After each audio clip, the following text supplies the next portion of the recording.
விஜய் மற்றும் த்ரிஷா இருவரும் சமீபத்தில் ஒரு திருமண நிகழ்ச்சிக்கு ஜோடியாக வந்தது ரசிகர்களிடையே பெரும் அதிர்ச்சியையும் விவாதத்தையும் ஏற்படுத்தியது.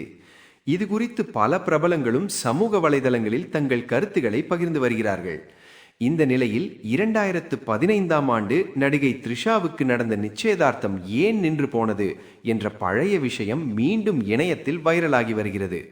அப்போது தயாரிப்பாளரும் தொழிலதிபருமான வருண் மணியனுடன் த்ரிஷாவுக்கு நிச்சயதார்த்தம் நடைபெற்றது.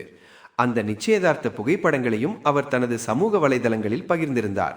ஆனால் சில மாதங்களுக்கு பிறகு அந்த திருமணம் நடைபெறாமல் போனதால் அந்த புகைப்படங்களை த்ரிஷா தனது பக்கங்களிலிருந்து நீக்கினார். இதற்கான காரணம் என்ன என்று பலரும் கேள்வி எழுப்பிய நிலையில், நான் தற்போது மகிழ்ச்சியாக தனியாக இருக்கிறேன் என்று மட்டும் த்ரிஷா பதிலளித்திருந்தார்.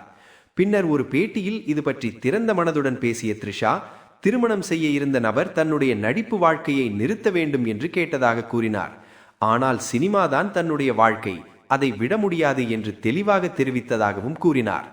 மேலும் நடிப்பை நிறுத்துவதற்கு பதிலாக அந்த திருமணத்தையே நிறுத்திக் கொள்ள முடிவு செய்தேன் என்று த்ரிஷா கூறிய அந்த பேட்டி தற்போது இணையத்தில் மீண்டும் வைரலாகி வருகிறது.